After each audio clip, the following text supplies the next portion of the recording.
1.5 साल ये केस चला है अदालत में। शौकत साहब ने एक दफा भी इस केस में ना कोई हाजिरी की है, ना उन्होंने कोई सबूत अपना पेश किया है और ना उन्होंने अपनी तरफ से कोई कागज सबमिट किया है। आज कोर्ट ने वन साइडेड फैसला किया है और उनके खिलाफ फैसला हुआ है। हमारे मुर्शद असफंदियार अली खान के हक में फैसला हुआ है। ये एक इंतहाई अफसोस की बात है कि सियासत के नाम पे लोगों के ऊपर कीचड़ उठाया जाता है, लोगों के कैरेक्टर के ऊपर कीचड़ उठाया जाता है। अवामी नेशनल पार्टी ऊपर से कहती है कि खैबर पख्तूनख्वा में पिछले 7 सालों से पीटीआई की हुकूमत है और इन 7 सालों में हमारा कोई भी एक्स या सिटिंग कैबिनेट मेंबर या मेंबर ऑफ द गवर्नमेंट जब हमारी हुकूमत थी नैब में नहीं प्रोसिक्यूट हुआ।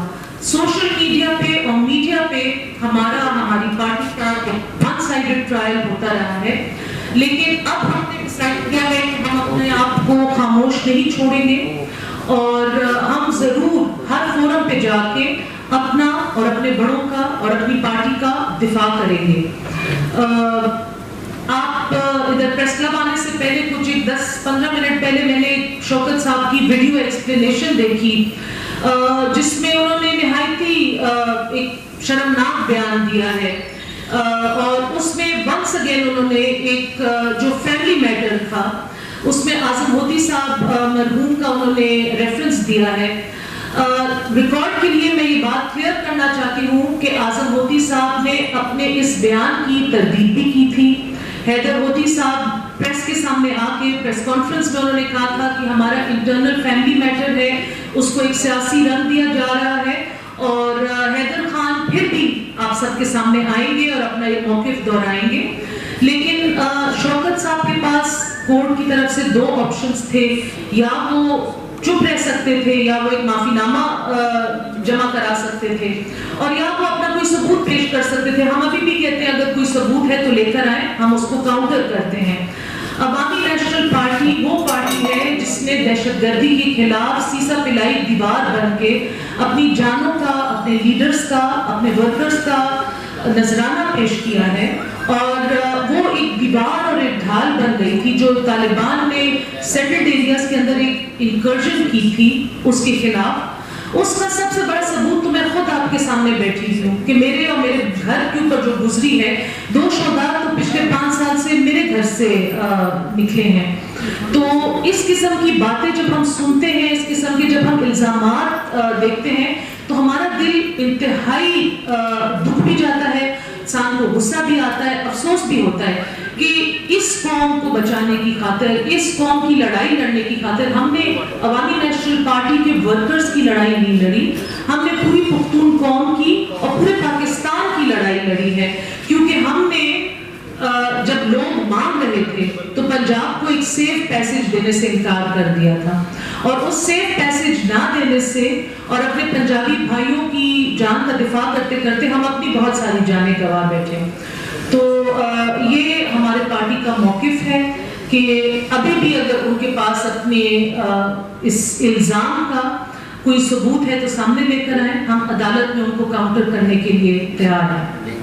आप लोग कुछ अगर कहना चाहें?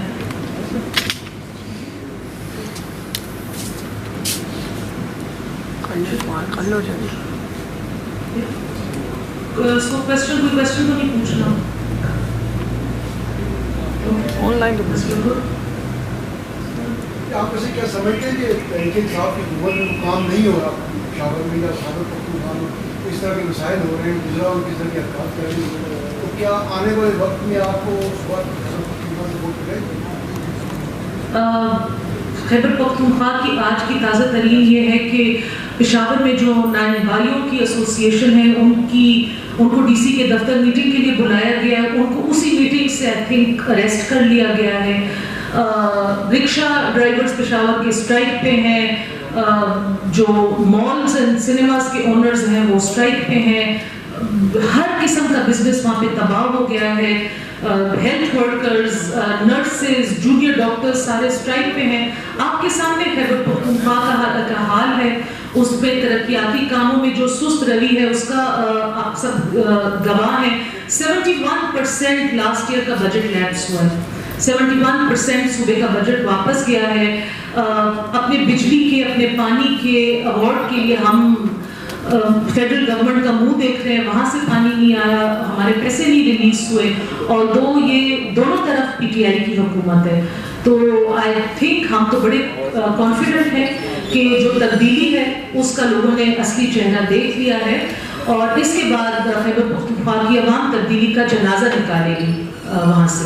میڈم سوال یہ ہے کہ اے ایس پی نے جو کام کیے ہیں, کے لوگ ہیں ان کو نام دیا, شناخت دی, ترقیاتی کام کیے ہیں, لیجسلیشن کی ہے, لیکن اس کے باوجود دہشت گردی کا شکار آپ لوگ ہوئے, اس کے باوجود تبدیلی کو سپورٹ کیسے؟ دیکھیں جی, اس کے پیچھے بہت ایک لمبی لسٹ ہے وجوہات کی جو آپ مجھ سے بہتر جانتے ہیں.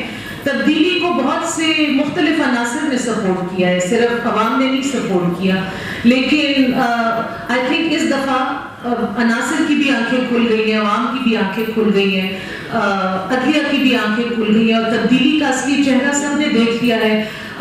صرف اگر میں آپ کو گناؤں کہ پی ٹی آئی کے کتنے رہنماؤں کے خلاف کیس چل رہے ہیں, جہانگیر خان ترین صاحب سے لے کے علیم خان صاحب سے لے کے محمود خان صاحب, بی آر ٹی کے اوپر, ان کی تو پراپرلی انویسٹیگیٹ نہیں ہوتے. اگر پراپر نیب کاروائی کرے تو خیبر پختونخوا کی 3/4 جو سٹنگ گورنمنٹ ہے وہ بیہائنڈ بارز ہوگی.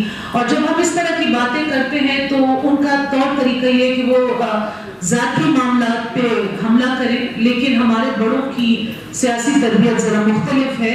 ان کے اس طرح کی حملوں کا جواب بھی ہم سیاسی باتوں سے دیں گے, ہم ان کی طرح پرسنل لائف پہ اٹیک نہیں کریں گے.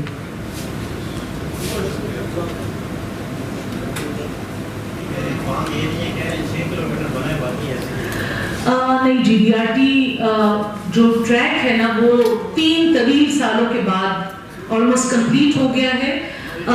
22 سے 24 اسٹیشنز بی آر ٹی کے ہیں, جس میں سے صرف 7 اسٹیشنز ابھی تک تعمیر ہوئے ہیں. جو بی آر ٹی کے بارے میں جو اتنی دنیا کی مہنگی ترین, جو ہماری جو رپورٹ ہے اس کے مطابق یہ دنیا کی مہنگی ترین ماس ٹرانزٹ سسٹمز میں آتی ہے, تو اس کا ایک ریزن یہ بتایا جاتا تھا کہ جی ہم اس طرح کا بی آر ٹی بنا رہے ہیں جس کے اندر شاپنگ مال ہوگا, پلازاز ہوں گے, کھوکھے ہوں گے, جس میں پشاور کو اکنامک ایکٹیویٹی بھی ملے گی, اور جس میں ہم اپنے یہ ایکسپینسز بھی اٹھائیں گے. تو اس طرح کی تو ابھی تک کوئی بات ویزیبل آن گراؤنڈ نہیں ہے. ابھی یہ سارے اسٹیشنز بنانے رہتے ہیں. صرف 2 اسٹیشنز کے اوپر جو ان کی بائسیکل کا سسٹم ہے وہ انٹروڈیوس ہوا ہے. ابھی 22 اسٹیشنز کے اوپر بائسیکلز انٹروڈیوس کرنی رہتی ہیں. ابھی تو اس بی آر ٹی کے اوپر اربوں روپے کا خرچہ رہتا ہے. ابھی صرف تماشا کیجیے آپ.